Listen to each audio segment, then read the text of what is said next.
just wanted to start with sort of the Champions League and obviously accusations of racist abuse that Vinicius Junior put forward. Obviously, looking at those scenes, is enough being done to combat racism? And when you see scenes like that as well, what discussion does it provoke in your own dressing room in terms of maybe advice to your players if they were to face a similar situation? Yeah, I think in general, you can never do enough. You can always do more, and we should always try to do more to make sure this never happens again. And that's what I mean in general. I think we have to try as a world football community to do more than society does. That's maybe not so difficult, by the way, but. And I think protocol has been followed during the game, so that's the first step. And now, and I think the football world reacted as you expected to react, and I'm trying to do the same now. We can never do enough or too much. We can do enough, but we can never do too much. No. In terms of advice to your players if they were to face a similar situation. I would hope they act in a similar way, so immediately address it, and I would hope that the referee who's in charge then acts in the same way, because and then protocols need to be followed, and because it's under investigation I cannot say too much about that situation, but in general, as I said, we can never do too much. Obviously in the Premier League last night we saw how difficult it can be against anyone to take all 3 points. How much though, when you look at your own form at the moment and another confidence-boosting victory over Brighton, how much of a better place are you in now, do you think, compared to maybe a few weeks ago and after the defeat to Bournemouth? No, compared to a few weeks ago, I don't think a lot has changed. I think we've now, from the last 19 games, we've lost twice, and twice we've lost in extra time. And in my opinion, twice not. We did not deserve to lose both of those games. We didn't need yesterday to know how difficult it is to win a Premier League game. We've experienced this season already a lot of times, and I think all the teams experienced it. It is that's what made the Premier League nicer this season and last season. That it's much more competitive than probably 2, 3, 4, 5, 6 years ago. We've improved compared to 3 or 4 months ago, but I think I would even, as weird as it may sound, include the Bournemouth game, because apart from the goals we conceded, we had total control, were dominant, created a lot of chances.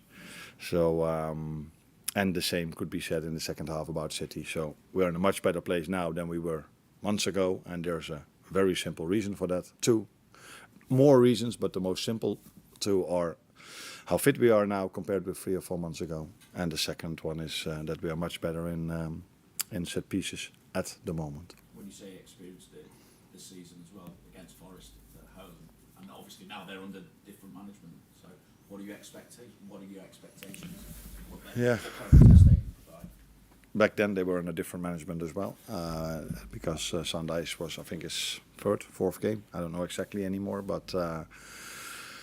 That makes it sometimes a little bit more difficult, because we only have tonight to see if this manager changes personnel, changes tactics. The good thing is that there is still 1 game to be played before we play them, but and we of course know him because he worked last season in the Premier League as well. But usually you adapt to the players you have. Although managers have a preferred playing style, you take into account which players you have as well. So let's see. It has been a difficult game for us in the beginning of the season.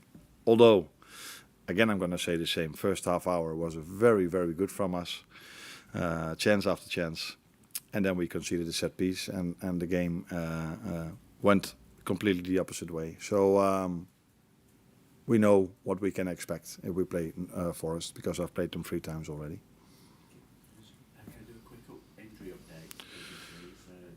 Quick is difficult, but. Do you want to take over? I'll leave it with you.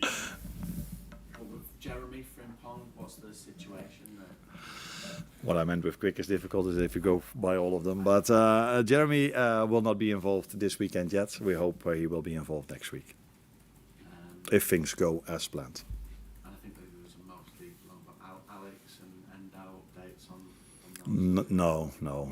What I will be out for a long time, as I said earlier. We don't know exactly how long, but long.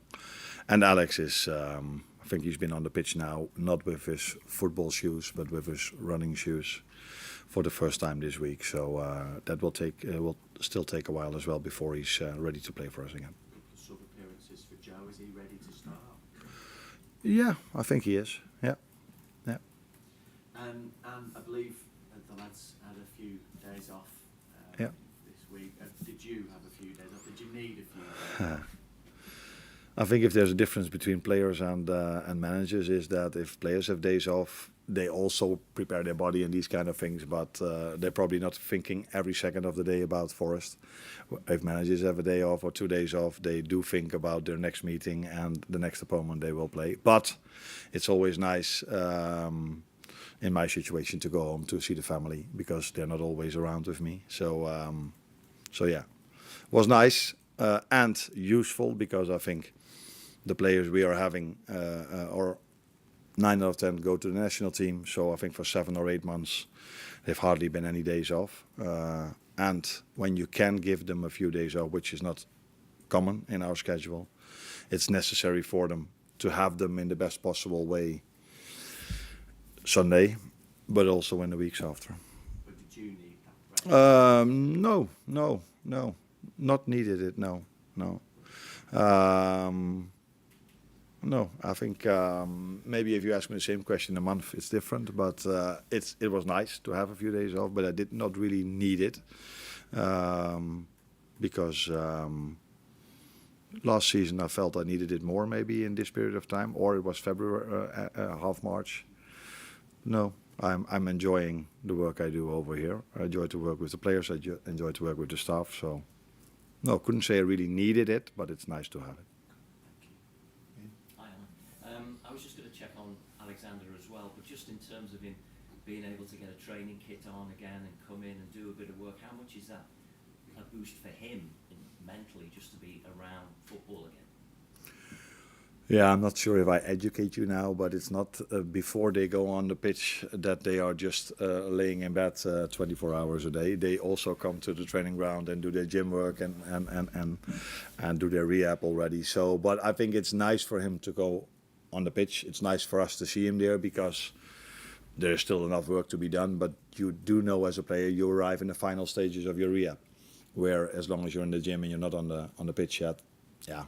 That's not the nicest part. But next step is, of course, doing ball with the work, which every player likes most. And then the next step is going into the group. And then it takes a while before you're ready to play. But it's nice that rehab goes well. That's a compliment for him, but also to our medical staff. And you must feel that, if he is able to get back and play, but crucially have a good pre-season as well, which is what he missed last year. That's going to give you a fresh start for you and for him next season. No, that's going to give us a different player than we've had till now. But we're also expecting a different player in the end of the season than the one we had in the first part, which makes complete sense because I've said it 100 times, I think, that we have to give him time. If a player has been out for 4 or 5 months only with individual training, you cannot expect, at the level we are playing here, that he's up to speed straight away. So unfortunately for him and for us, we haven't used the best Alex yet, but this club and our fans will see the best Alex hopefully this season, but for sure in the upcoming years. On that then, Arne, do you have a better idea of a timescale and when you expect him to be able to rejoin the squad? Yes and no. I think we all know when the moment you go onto the pitch, it doesn't take 3 months anymore. But these final stages of rehab are also the ones that can make things change. So in the gym, you can hardly do too much. And in this stage, you constantly have to wait and see if you tick the next box, the next box, the next box. But where are we now? Half March. So let's not put a time scale on it, but it's clear that he will be available if things go as planned this season. That's still not right. Yeah. I think no one put it down to it. But and they say the initial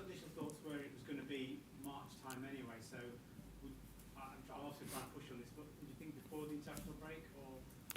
Are you asking this for the Swedish national team coach or? No, you can ask their own questions, really. I just wondered. Nah, it will be somewhere around there, and then it's always the question if things go really well or if he gets a little bit of a setback. So it will be around that period of time, end of March, start of April, where he's hopefully back with the group.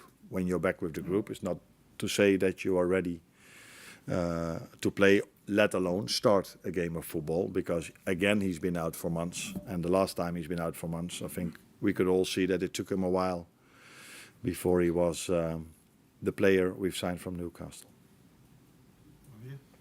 Hi, Arne. Hi. Compared to other days, maybe, I underline maybe, you have plenty of options when planning the team, because you have Joe Gomez, perhaps Curtis Jones for the right back position. You rested Ryan Gravenberch against Brighton. So in this situation, where would you, or what is your plan? Where would you play Dominic against Nottingham, given the fact that he formed a formidable pairing with McAllister and he reached 2 figure goals? First of all, the question is if he starts. And then if he starts, in which position he starts. Yeah, no, but I think, I'm not going to tell you now in which position he's going to play. I agree with you, he played a good game in the midfield. The week before he played a very good game as a fullback, and the week before that he played probably in another position where he played really well. He has played really well for us throughout the whole season in all the positions, and that's not a coincidence because he's a good player. And a good player with all the qualities he has can play on multiple positions. And I have to find the right position for him, but also what's best for the team to play him. Can I just ask about Georgie Ramadashvili, because I was maybe a little bit surprised that he didn't play on Saturday. What sort of in terms of between now and the end of the season, do you envisage him getting more opportunities in the club, or is it just maybe waiting until he gets that chance to develop into the next? For me, it wasn't a surprise because last season we made a different choice, by the way, in the FA Cup. That's true, but usually, for me, the League Cup is for the second choice goalkeeper, and in the FA Cup, I just decide at the moment. And the first game he played because Ali came also back from an injury, and I think Georgie needed a game, and maybe it was a bit too much for Ali at that moment of time to play another game. So I just judge it the same way as I judge the football players, the other 10. What is best for the team and for the individual. So and in this situation, I decided to play Ali again, and which was of course also a disappointment for Georgie, because Georgie is a very good goalkeeper, has done really well for us when he had to come in for Ali when Ali was injured. But I think you could see at my lineup that I mainly played the starters, and that also means that I played the starter in goal. But how that will look in the next game, that I cannot tell you now. James? Arne, you mentioned the improvement in set pieces. It's been a couple of months obviously since there was the change in the coaching setup. Is it yourself having a bigger say in set piece routines? Is it Sipka or Giovanni? How's it work? No, I think I'm happy that you asked that question, because it would be very unfair to Aaron, who was partly responsible for that, because in the end I'm responsible for everything, so it's always my end responsibility. But we've been in that period of time so unlucky.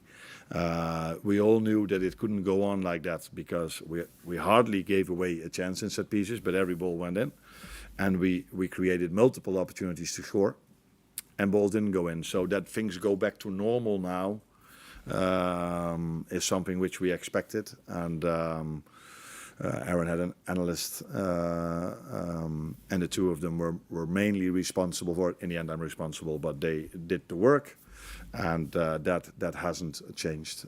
So Lewis does the main thing, the main work, if you would call it like this, and then we have a meeting together and we look at the last details, what we want. But in general, we did not change that much.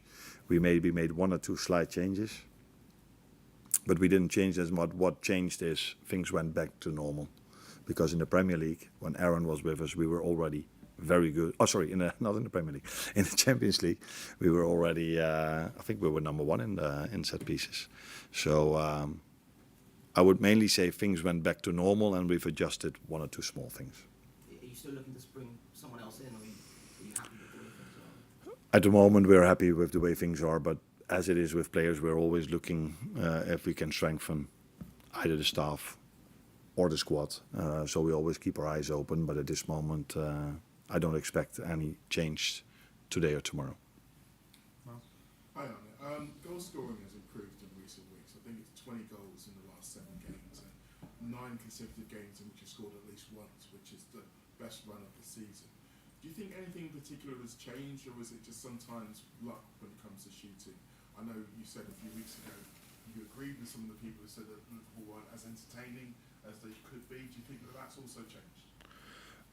I didn't agree with you if you put it that way, but the teams we faced weren't as entertaining as the teams we've recently maybe faced. So it will never be about us if a game is entertaining, yes or no. That is at least my take. We always try to press, we always try to bring the ball out from the back, we always want to entertain. That doesn't always, we don't always succeed in that. And if we don't, sometimes it's about us, because we just don't execute things well enough. But it's mainly because the teams we are facing don't want an entertaining game, which is completely fair. I'm not debating that or arguing that. I would probably do the same if I have to play Liverpool. But I think also there, which is a boring answer again, things go back to normal. So for such a large part of the season where we've lost games or drew games, we did not deserve at all to draw or lose that game. The amount of times that we've created so many chances, more than enough to score 1, 2 or 3 goals, has been a lot. And you could argue if we created so many chances against Brighton, but we scored 3. And sometimes that happens in a season as well, where it also happens that you create a lot and you don't score. So, but that last thing happened a bit too much with us. Things went a bit more back to normal, I think, recently. And you can see that now in the results as well. Thanks, Arne. You're welcome.